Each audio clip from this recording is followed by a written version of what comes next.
ونعوذ بالله من شرور أنفسنا ومن سيئات أعمالنا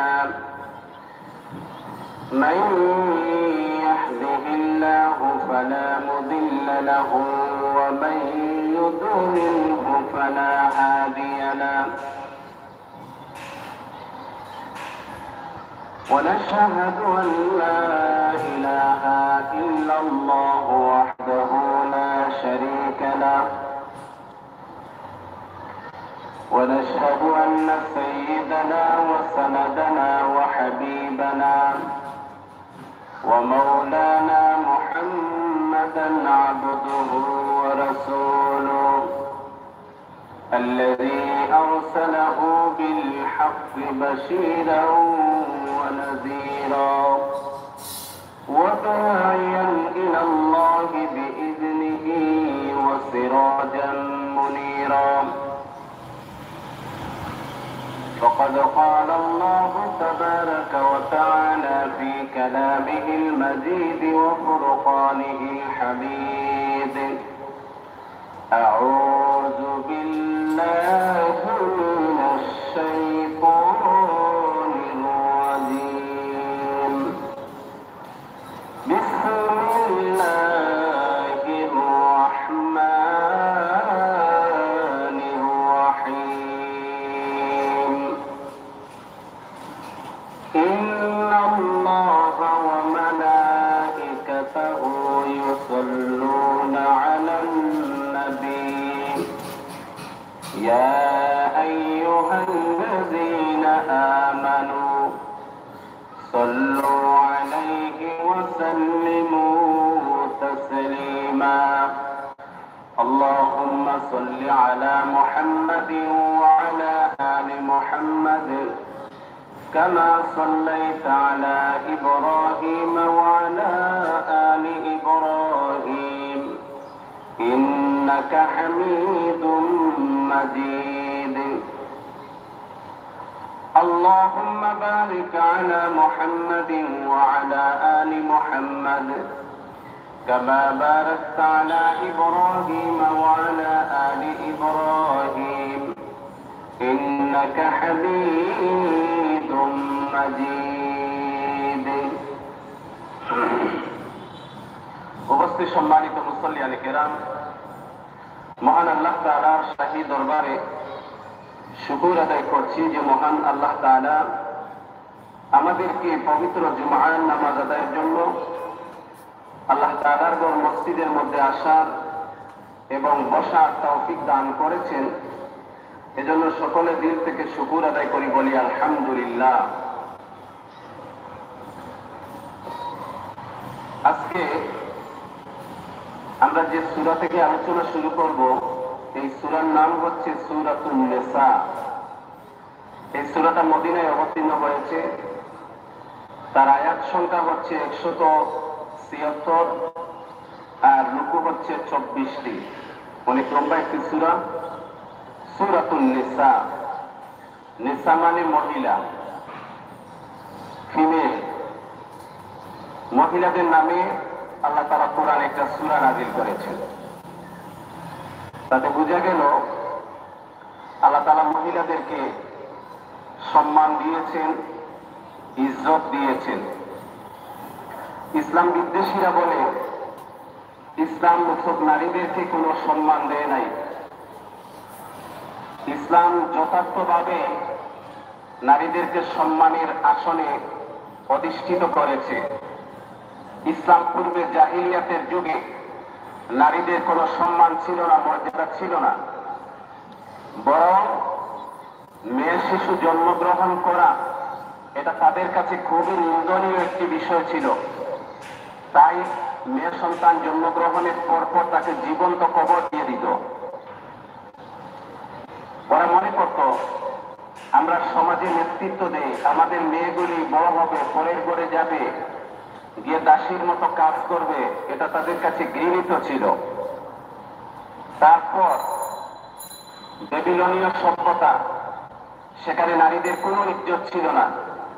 মিশরীয় সভ্যতা, গ্রিক সভ্যতা, বিভিন্ন যুগে বিভিন্ন সময়ে নারীদের কোনো সম্মান মর্যাদা ছিল না।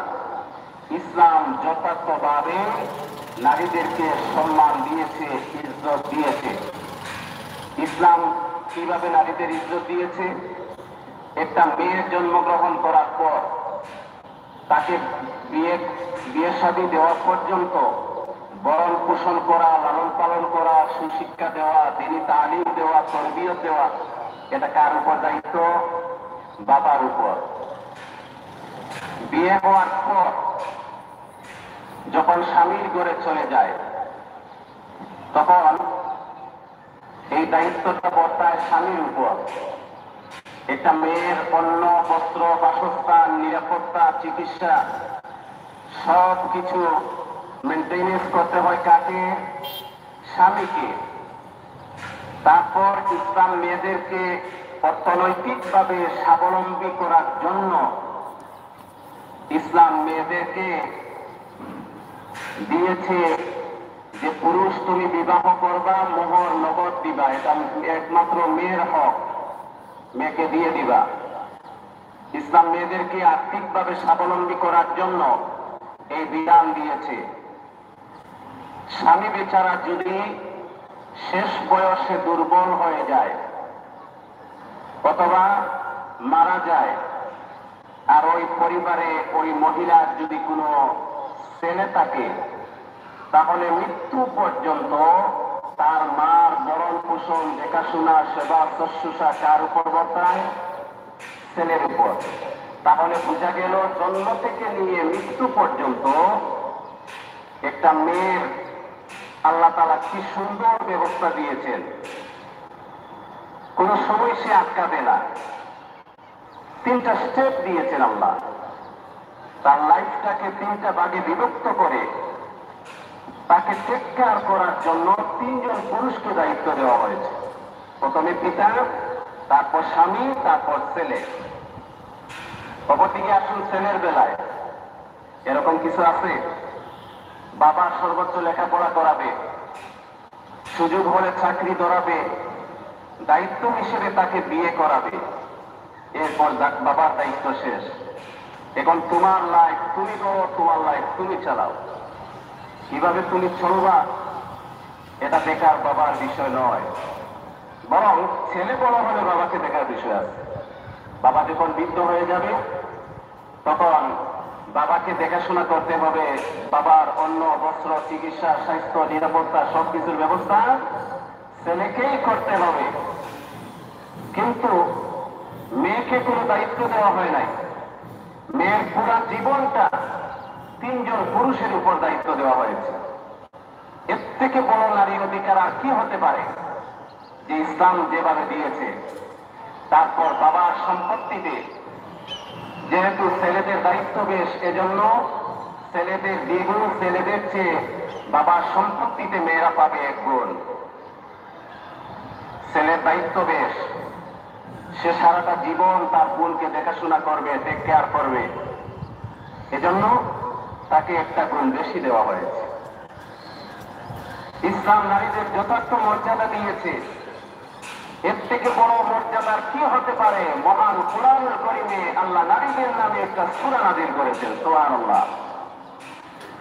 আল্লাহ রাব্বুল আলামিন বলেন, ইয়া আইয়ুহান নাসু তাকু রাব্বাকুমুল্লাযী খালাকাকুম মিন নাফসিন ওয়াহিদাতিন ওয়া খালাকা মিনহা যাওজাহা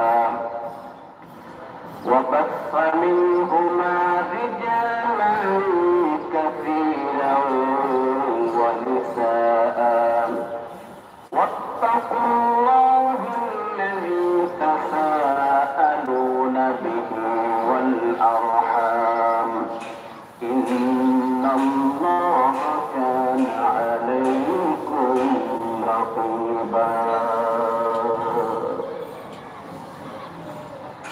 আল্লাহ রাব্বুল আলামিন বলেন, হে দুনিয়ার মানুষ, তোমরা তোমাদের রবকে ভয় করো, আর যিনি তোমাদের একটি মাত্র ব্যক্তি হতে তোমাদেরকে সৃষ্টি করেছেন তারপর তিনি তার থেকে তার জোড়া পয়দা করেছেন, সঙ্গিনী পয়দা করেছেন। তাদের সেই আদি জুড়ি থেকে তিনি বহু সংখ্যক নরনারী দুনিয়ায় ছড়িয়ে দিয়েছেন। এ দুনিয়ার মানুষেরা, তোমরা ভয় করো আল্লাহ তাআলাকে, যার পবিত্র নামে তোমরা একে অপরের কাছে অধিকার দাবি করো এবং সম্মান করো গর্ভধারিণী মাকে। অবশ্য আল্লাহ তাআলা তোমাদের উপর তীক্ষ্ণ দৃষ্টি রাখেন। এখানে আল্লাহ তাআলা কয়েকটি কথা বলেছেন। প্রথমত আল্লাহ দুনিয়ার মানুষদেরকে উদ্দেশ্য করে বলতেছেন, তোমরা তোমাদের মালিককে ভয় করো যিনি তোমাদের সৃষ্টি করেছেন। তারপর বলেন সেই আল্লাহ তাআলাকে কেন ভয় করবা? কেননা সেই আল্লাহ মাত্র একটি মাত্র মানব, যার থেকে দুনিয়ার সব মানুষ তিনি সৃষ্টি করেছেন। তিনি হচ্ছেন কে? আদম আলাইহিস সালাম। সেই আদম আলাইহিস সালাম থেকে আল্লাহ ওনার সঙ্গিনী হযরত হাওয়া আলাইহিস সালামকে সৃষ্টি করেছেন। তারপর আদম এবং হাওয়া থেকে সমস্ত দুনিয়ার মানব গোষ্ঠীকে আল্লাহ তাআলা সৃষ্টি করেছেন। সব মানুষ আদমের সন্তান, বনি আদমের সন্তান, চাই সে যে কোনো ধর্মেরই হোক না কেন, সবাই কার সন্তান? বনি আদমের সন্তান। এজন্য আল্লাহ রাব্বুল আলামিন বলেন, আর তোমরা একে অপরের অধিকার দাবি করো যে আল্লাহর নামে, সেই আল্লাহ তাআলাকে তোমরা ভয় করো। আর তোমরা তোমাদের গর্ভধারিণী মাকে তোমরা সম্মান করো। এখানে আল্লাহ মায়ের কথা বলেছে, মাকে সম্মান করো। আল্লাহ তাআলা পিতাকেও সম্মানের কথা বলেছেন, উভয়ের সম্মানের কথা বলেছেন, কিন্তু মাকে আল্লাহ তাআলা 3 ধাপ বেশি মর্যাদা দিয়েছেন। কেননা আল্লাহ তাআলা সেই মর্যাদার কথা বলেছেন, কেন গর্ভধারিণী মা একটা সন্তানকে কষ্ট করে গর্ভধারণ করে, কষ্টের পর কষ্ট সহ্য করে ডেলিভারি করে, তারপর তাকে দুধ পান করিয়ে তার ওই সন্তানটাকে, ওই বাচ্চাটাকে তিলে তিলে মানুষ করে বড় করে। এজন্য আল্লাহ মায়ের মর্যাদাকে 3 ধাপ বেশি দিয়েছেন। আল্লাহ রাসূলকে প্রশ্ন করা হলো, সম্মান করবো কার? নবী আলাইহিস সালাম বলেন, তোমার মায়ের। সাহাবী আবার প্রশ্ন করলেন, সম্মান করবো কার? নবী আলাইহিস সালাম বলেন, তোমার মায়ের। ওই সাহাবী আবার সম্মান প্রশ্ন করলেন, ইয়া রাসূলুল্লাহ, সম্মান করবো কার? নবী আলাইহিস সালাম বলেন, তোমার মায়ের। সাহাবী আবার প্রশ্ন করেন, সম্মান করবো কার? নবী আলাইহিস সালাম চতুর্থবার জবাব দিলেন, তোমার বাবা। তোমার বাবা। মাকে 3 গুণ মর্যাদা আল্লাহ তাআলা বেশি দিয়েছে। তারপর আল্লাহ রাব্বুল আলামিন বলেন, তোমরা তোমাদের গর্ভধারিণী মাকে সম্মান করো, মর্যাদা দান করো, সম্মান করো, খেদমত করো। আর আল্লাহ রাব্বুল আলামিন দুনিয়াতে তোমরা যা কিছু করো, তোমাদের উপর তিনি সজাগ দৃষ্টি রাখতেছেন। তোমাদের কোন কর্ম সম্পর্কে আল্লাহ তাআলা অমনোযোগী নন, তিনি সবসময় তোমাদেরকে মনিটরিং করতেছেন। তারপর আল্লাহ রাব্বুল আলামিন বলেন, ওয়াআতু ইয়াতামা আমওয়ালাকুম ওয়া লা তাতাবাদদালুল খাবিসা বিত-তাইয়্যিবি ওয়া লা তা'কুলু আমওয়ালাকুম ইলা আমওয়ালিকুম ইন্নাহু কানা হুবান কাবীরা। এতিমদের ধন সম্পদ তাদের কাছে দিয়ে দাও, তাদের ভালো জিনিসের সাথে তোমাদের খারাপ জিনিসকে পরিবর্তন করো না, তাদের সম্পদ সমূহ কখনো নিজের মালের সাথে মিলিয়ে হজম করো না, অবশ্যই তা জঘন্যতম পাপ। আল্লাহ তাআলা বলেন, এতিমদের সম্পদ, তাদের হক সঠিকভাবে বুঝিয়ে দাও, তাদের ভালো সম্পদকে তোমাদের খারাপ সম্পদের সাথে মিক্স করো না, তাদের সম্পদ তাদের কাছে বুঝিয়ে দাও। আর নিজেদের মালের সাথে তাদের সম্পদকে হজম করে নিও না। অনেক সময় ফ্যামিলিতে দেখা যায় কয়েক ভাই থাকলে হঠাৎ করে এক ভাই মারা গেছেন, ভাইয়ের সম্পত্তি এখন ভাগ বাটোয়ারার ক্ষেত্রে মানুষ চিন্তা করে কিভাবে একটু বেশি নেওয়া যায়। ভাই যখন মারা গেল তখন তার সন্তানগুলো এতিম হয়ে গেল। কাজেই আল্লাহ তাআলা এখানে বলতেছেন, এরকম যদি হয় তাদের যে হক এতিমদের, তখন তো ভাই নেই, তার এতিম সন্তানদের হক হয়ে গেল। তাদের যে সম্পদ, তাদের যে হক, সেটাকে যথার্থভাবে বুঝিয়ে দাও। তাদের ভালো সম্পদকে তোমাদের খারাপ সম্পদের সাথে মিক্স করো না, তাদের যে প্রাপ্য সেটা বুঝিয়ে দাও। নবী আলাইহিস সালাম বলেন, এতিমদের তোমরা মহব্বত করো। ফাআম্মাল ইয়াতীমা ফালা তাকহার। আল্লাহ রাসূলকে উদ্দেশ্য করে বলেন, আমি আল্লাহ আপনাকে এতিম হিসাবে পেয়েছি, তারপর আশ্রয় দিয়েছি। নবী আলাইহিস সালাম বলেন, যে ব্যক্তি সুন্দরভাবে এতিমের হক আদায় করে এতিমকে লালন পালন করবে, কিয়ামতের দিন আমি এবং সেই এতিমের লালন পালনকারী বেহেশতে এইভাবে পাশাপাশি থাকবো।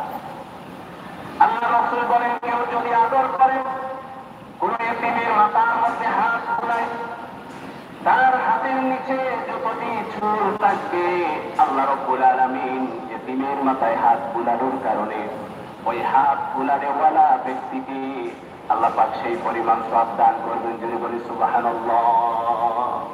কাজে এতিমদের প্রতি সদয় হওয়া, এতিমদেরকে মহব্বত করা, তাদের হককে নষ্ট না করা, তাদের হককে কুক্ষিগত না করতে আল্লাহ পাক কঠোরভাবে নিষেধ করেছিলেন। তারপর আল্লাহ রাব্বুল আলামিন বলে, ওয়া ইন খিফতুম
তারপর আল্লাহ রাব্বুল আলামিন বলেন, আর যদি তোমরা এই আশঙ্কা করো যে তোমরা এতিম মেয়েদের মাঝে বিচার করতে পারবে না, তাহলে এর বদলে সাধারণ নারীদের মাঝ থেকে তোমাদের যাকে ভালো লাগে তাদের 2 জন 3 জন কিংবা 4 জনকে বিবাহ করে নাও।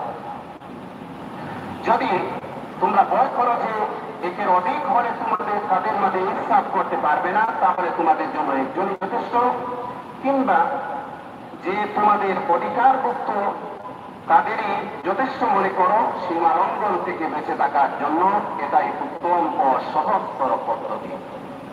এখানে আল্লাহ তাআলা বলেন, যদি তোমরা বিচার করতে পারো তাহলে একের অধিক 2, 3, 4 পর্যন্ত তোমরা বিবাহ করতে পারবে। এখানে নারীবাদীরা এই আয়াতকে কেন্দ্র করে একটা প্রশ্ন ছুড়ে যে ইসলাম বহু বিবাহের অনুমোদন দিয়ে নারীদের মর্যাদাকে খর্ব করেছে, ছোট করেছে। অথচ আল্লাহ তাআলা পরিষ্কারভাবে বলে দিচ্ছেন যে যদি তোমরা একের অধিক স্ত্রী হয় আর তাদের মাঝে যদি ইনসাফ করতে না পারো, তাহলে একজনকে বিবাহ করো। এটার কথা বলা আছে। তারপর বলেছেন, যদি ইনসাফ করতে পারো তাহলে সেই সামর্থ্য যদি থাকে তাহলে 2, 3, 4 পর্যন্ত করতে পারবে।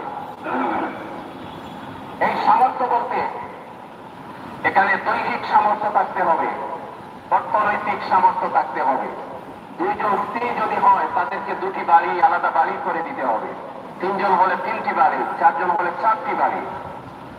তারপর সেটা যদি সম্ভব না হয় তাহলে একজনকে নিয়ে সন্তুষ্ট থাকো। ইসলাম নারীদের বিবাহের একজনের কথা বলেছে এবং সামর্থ্যবান ব্যক্তিদের শর্ত সাপেক্ষে আল্লাহ 4 পর্যন্ত অনুমতি দিয়েছে। এটা আল্লাহ তাআলা করেছেন আজ থেকে 1400 বছর আগে। অথচ ইসলামের বাহিরে যে সমস্ত ধর্মগ্রন্থ রয়েছে, বেদ, রামায়ণ, মহাভারত, গীতা, বাইবেল, তালমুদ প্রভৃতি ধর্মগ্রন্থে এরকম এক বিবাহ করো এইরকম কোন শব্দ নেই। অথচ ইসলামের সেটা বলা আছে। এবং হিন্দু পুরোহিত এবং খ্রিস্টান পাদ্রীরা তাদের ধর্মে বিবাহের সংখ্যা এক নির্ধারণ করেছেন বহু পরে, অথচ এর আগে খ্রিস্টান পাদ্রীরা, হিন্দু পুরোহিতরা ওদের অনেক স্ত্রী ছিল। রামের পিতারাটা দশের অনেক স্ত্রী ছিল। হিন্দুদের ভগবান শ্রীকৃষ্ণের কয়েকজন স্ত্রী ছিল। এইভাবে ওরাও বহু বিবাহের প্রচলন ওদের মধ্যে ছিল। ইসলাম সত্য সাপেক্ষে 4টা বিবাহের অনুমোদন দিয়েছে। এবং এটা কোনো বাধ্যতামূলক কোনো পদ্ধতি নয়, বরং একটা বিকল্প ব্যবস্থা। এই বিকল্প ব্যবস্থাটা ইসলাম কেন দিয়েছে এবং দেওয়ার কারণে ইসলাম কি ভালো করেছে না খারাপ করেছে? যদি এই পৃথিবীতে নারী এবং পুরুষের জন্মের হার প্রায় সমান, কিন্তু মেয়েদের থেকে ছেলে শিশুদের মৃত্যুর হারটা বেশি। একটা মেয়ে শিশুর শরীরের মধ্যে রোগ প্রতিরোধ ক্ষমতা বেশি থাকে, কাজেই সে রোগের বিরুদ্ধে লড়াই করতে পারে বেশি, তার রোগ প্রতিরোধ ক্ষমতা বেশি, এজন্য মেয়ে শিশুদের মৃত্যুর হারটাও বেশি। ছেলে শিশুদের মৃত্যুর হারটা মেয়েদের থেকে বেশি। এজন্য সাধারণতভাবে এই পৃথিবীতে মেয়েদের সংখ্যা বেশি। এবং এই বেশি হওয়ার কারণে যুক্তরাষ্ট্রে ছেলেদের থেকে মেয়েদের সংখ্যা হচ্ছে 70,80,000 বেশি। এইভাবে জার্মানিতে ছেলেদের থেকে মেয়েদের সংখ্যা হচ্ছে 50 লক্ষ বেশি। গ্রেট ব্রিটেনে পুরুষের থেকে মেয়েদের সংখ্যা হচ্ছে 40 লক্ষ বেশি। আর রাশিয়াতে পুরুষের থেকে মেয়েদের সংখ্যা হচ্ছে প্রায় 90 লক্ষ বেশি।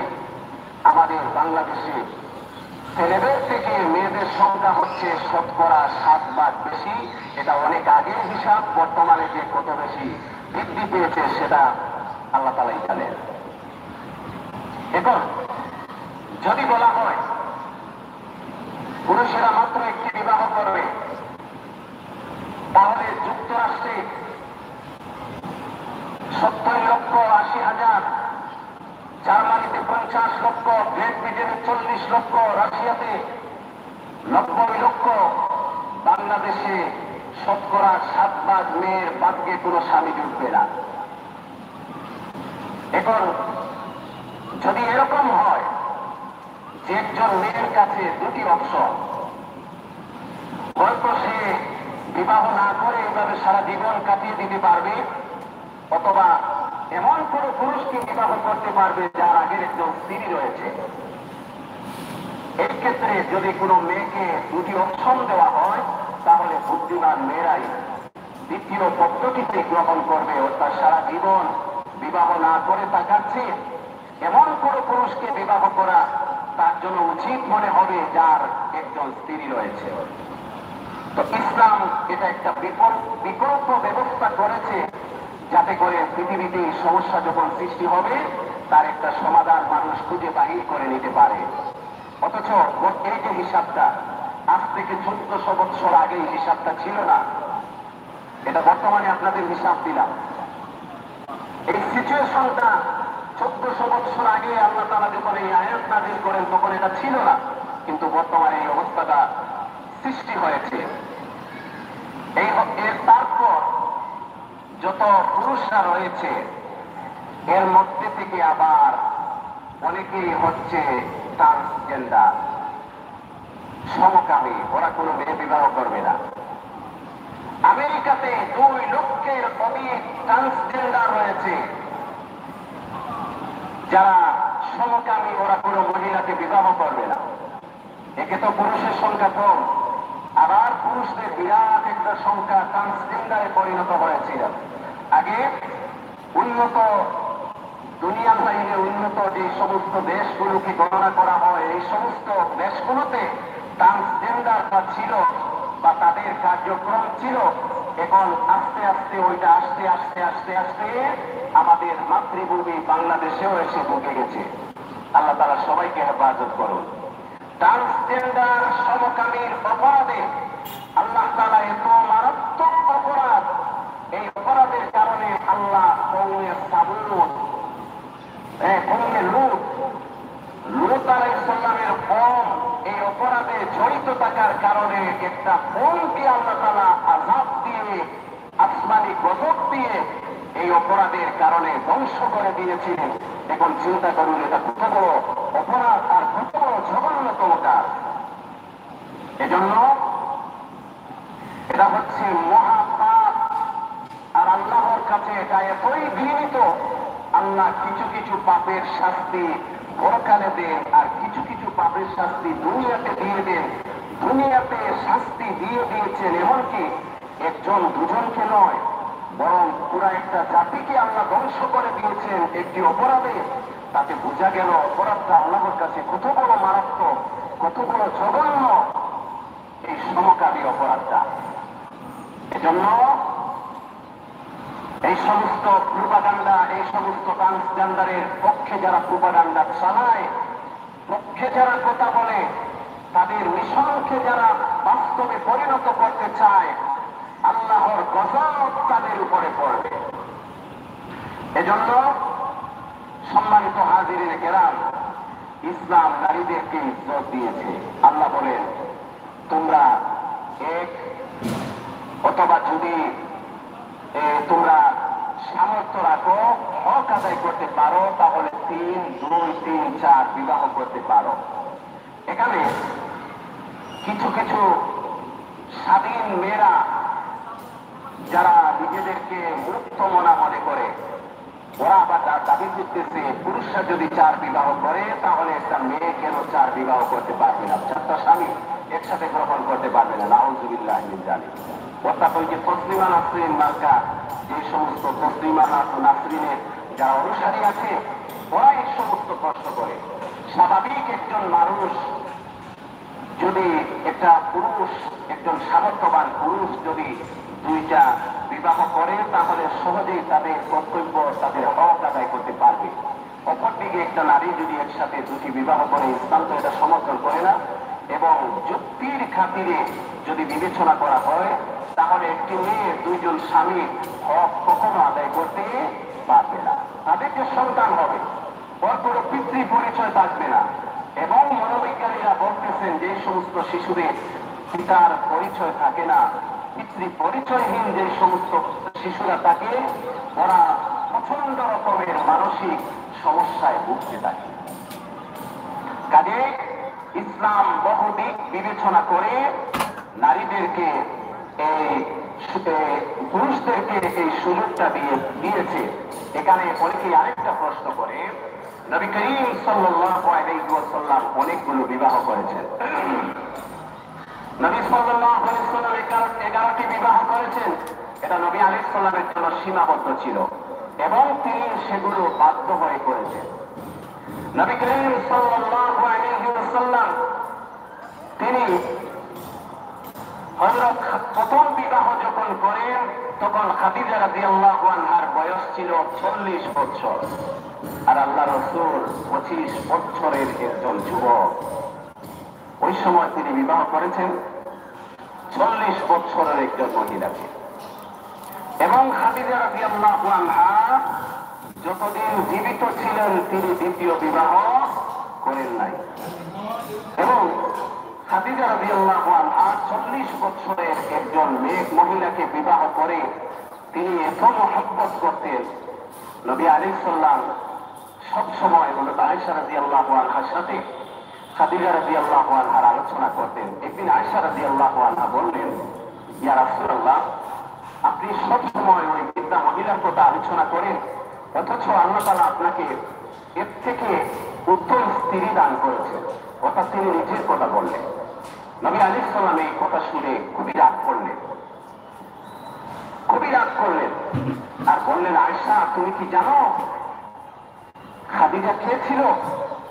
সে ছিল আমার বিপদে আপদে দুঃখে কষ্টে সব সময় আমার পাশে ছিল। খাদিজা রাদিয়াল্লাহু আনহা আরবের সবথেকে দরিদ্র মহিলা ছিলেন। সব ধন সম্পদ ইসলামের জন্য বিলীন করে দিয়েছে। নবী আলাইহিস সালামের 4 জন মেয়ে সব খাদিজা রাদিয়াল্লাহু আনহা থেকেই তিনি জন্মগ্রহণ করেছেন। নবী করিম সাল্লাল্লাহু আলাইহি ওয়াসাল্লাম খাদিজা রাদিয়াল্লাহু আনহা গোশত খুব পছন্দ করতেন।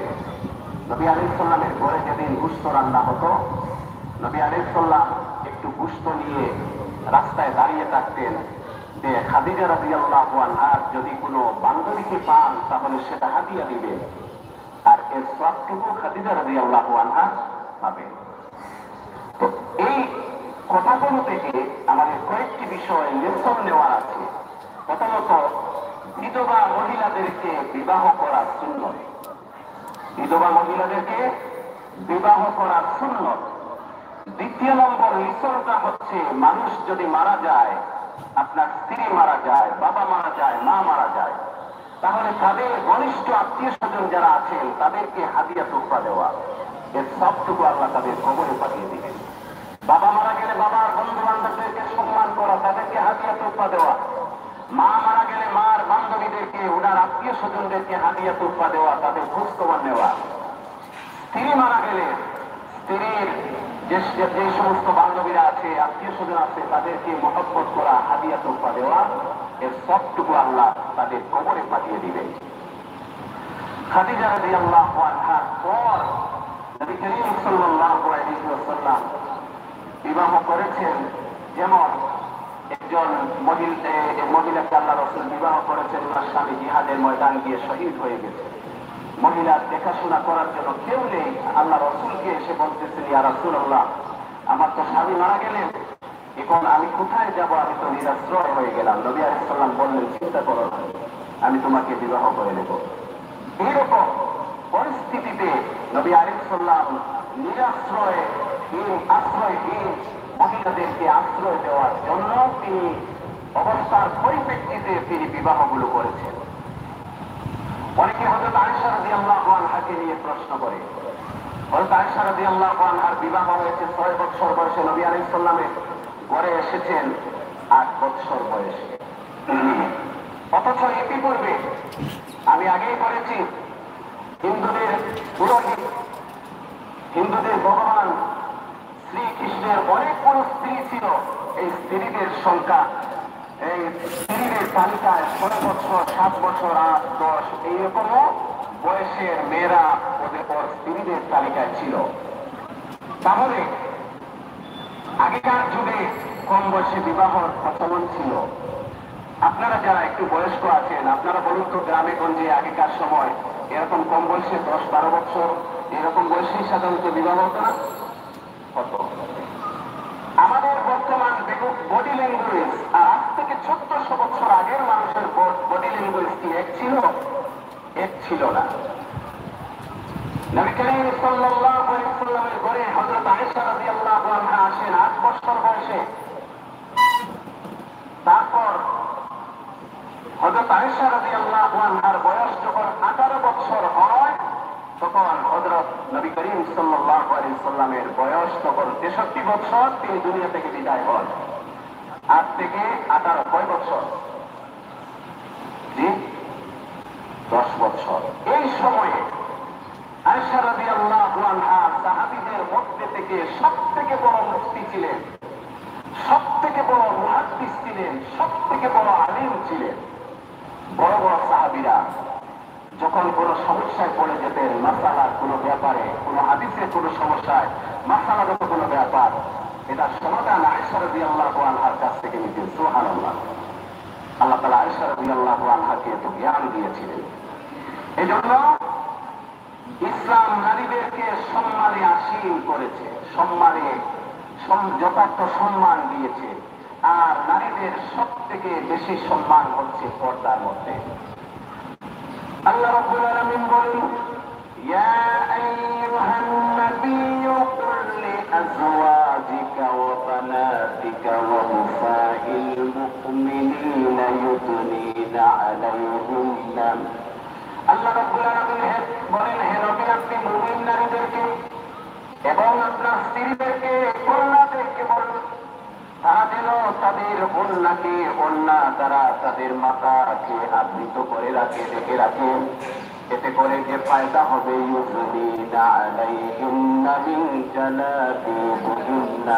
তাদেরকে সহজে ছিনা যাবে এবং তারা নির্যাতিত হবে না, ইফতিজিংয়ের শিকার হবে না, তাদের সম্মান বেড়ে যাবে এবং তারা দর্শনের শিকার হবে না, তারা ইফতিজিংয়ের শিকার হবে না। 1976 সালে একটা প্রতিবেদন প্রকাশিত হয়েছিল, committee of the status of women in Islam. এই প্রতিবেদনের 65 থেকে 66 নং পৃষ্ঠায় উল্লেখিত হয়েছে যে মহিলারা দর্শিত হওয়ার, ইফতিজিংয়ের শিকার হওয়ার যে সমস্ত কারণ উল্লেখ করা হয়েছে, তার মধ্যে একটি কারণ ছিল ওই সমস্ত মেয়েরা বেপরদায় ছিল এবং যে সমস্ত পুরুষ এই ঘটনাগুলো ঘটিয়েছে ওরা মানসিক ভারসাম্য ছিল। হয়তো সাধারণতভাবে ওরা মানসিক ভারসাম্য ছিল, অথবা এরা নেশাগ্রস্ত হয়ে মানসিক ভারসাম্য হারিয়ে ফেলেছিল, তারপরে এই ঘটনাগুলো ঘটিয়েছে। 1990 সালের এক প্রতিবেদনে যে আমেরিকাকে দুনিয়ার সব থেকে বড় উন্নত দেশ হিসেবে গণ্য করা হয়, সেই আমেরিকায় 1990 সালের এক প্রতিবেদন অনুযায়ী সেখানে প্রতি 46 সেকেন্ডে একজন নারী দর্শিতা হয়। অথচ আল্লাহ রাব্বুল আলামিন এর ব্যবস্থা কত আমাদের দিয়েছেন। আল্লাহ নারীদেরকে বলে দিয়েছেন, তোমরা জাহেলি যুগের মতো সাজগোজ করে বাহিরে বের হয় না। নারীদের যত সৌন্দর্য, যত সাজগোজ, যত সৌন্দর্য সব প্রকাশ করবে পুরুষের সামনে, তার স্বামীর সামনে, বড় পুরুষের সামনে সেটা কখনো প্রকাশ করবে না। কিন্তু আমাদের চিত্রগুলো হচ্ছে উল্টো। আমাদের চিত্রগুলো হচ্ছে মেয়েরা সাধারণত বাহিরে শপিংয়ে বাহিরে যাওয়ার সময় খুব সাজগোজ করে পরিপাটি হয়ে যাবে আর নিজ করে একেবারে সাধারণভাবে থাকবে। কিন্তু নবী করিম সাল্লাল্লাহু আলাইহি সাল্লাম বলেন, একজন মহিলা যখন বেপরদার সাথে বাহিরে বের হয় তখন তার সাথে দ্বিতীয় আরেকজন ব্যক্তি অংশীদার হয়, সে হচ্ছে শয়তান। শয়তান পুরুষদেরকে তার দিকে আকৃষ্ট করে আর পুরুষদের মনে বিভিন্ন সমস্যার সৃষ্টি করে থাকে। এজন্য মহিলাদের সৌন্দর্য হচ্ছে পর্দার মধ্যে। মহিলারা পর্দা রক্ষা করে বাহিরে প্রয়োজনে বাহিরে যাবে, পর্দা রক্ষা করে যাবে, পর্দার সাথে স্বাধীনতার সাথে। বর্তমানে পর্দার নামে যে সমস্ত পোশাকের নামে, ইসলামী পোশাকের নামে যে সমস্ত পোশাকগুলো করা হয় সেগুলো বেশিরভাগ ক্ষেত্রে অইসলামিক। যেমন আমি গত সপ্তাহে সম্ভবত বলেছি, এই নতুন একটা হিজাব বের হয়েছে, এই মহিলারা পরে ওইটার এক পাশে লেখা থাকে সুবহানাল্লাহ, আল্লাহু আকবার, বিভিন্ন আরবি ক্যালিগ্রাফি, এটা সৌন্দর্য বর্ধনের জন্য ক্যালিগ্রাফি, বিভিন্ন রকমের ইসলামিক বাক্য। একজন মহিলা যখন বাহিরে যাবে তার ওয়াশরুমে যাওয়ার প্রয়োজন হতে পারে, এটা নিয়ে আল্লাহর নাম নিয়ে যদি সে ওয়াশরুমে যায় তাহলে সে গুনাহগার হবে। তারপর পোশাকগুলো শালীনতার মধ্যে হতে হবে, দিলে ডালা শালীনতার মধ্যে হতে হবে। এজন্য একজন পুরুষের তার মহিলাদের উপর কয়েকটি দায়িত্ব। আমি আগে বলেছি যে একজন মেয়ে, আল্লাহ রাব্বুল আলামিন দুনিয়াতে মেয়েদের সম্মান দিতে গিয়ে একটা মেয়েদের নামে একটা সূরা নাযিল করেছেন, সূরাতুন নিসা। আর মহিলাদেরকে টেক কেয়ার করার জন্য আল্লাহ 3 জন পুরুষকে দায়িত্ব দিয়েছেন। বিবাহের আগ পর্যন্ত পিতাকে, বিবাহের পর স্বামীকে, তারপর স্বামী যদি দুর্বল হয়ে যায় অথবা মারা যায় তাহলে তার ছেলেকে মার দায়িত্ব নিতে হবে। ঠিক তেমনি ভাবে 3 জন পুরুষকে আরো কিছু দায়িত্ব দেওয়া হয়েছে। এই মেয়েকে জন্মের পর তাকে ইসলামী শিক্ষা দেওয়া, তাকে পর্দা শিক্ষা দেওয়া, তাকে আল্লাহ সম্পর্কে, দ্বীন সম্পর্কে ইলম দেওয়া, তাকে পর্দায় রক্ষা করা বিবাহের আগ পর্যন্ত পিতার উপর, বিবাহের পর স্বামীর উপর, স্বামীর অবর্তমানে ছেলের উপর। এজন্য আমাদের অধীনস্থ যে সমস্ত মেয়েগুলি আছে তাদেরকে আমরা পর্দার শিক্ষা দেব, তাদেরকে ইসলামী শিক্ষা দেব, তারপর তাদেরকে পর্দায় রাখার চেষ্টা করব। আল্লাহ রাব্বুল আলামিন আমাদের সবাইকে তৌফিক দান করুন। আমিন। ওয়া আখিরু দাওয়ানা আলহামদুলিল্লাহি রাব্বিল আলামিন। আল্লাহুম্মা আমিন।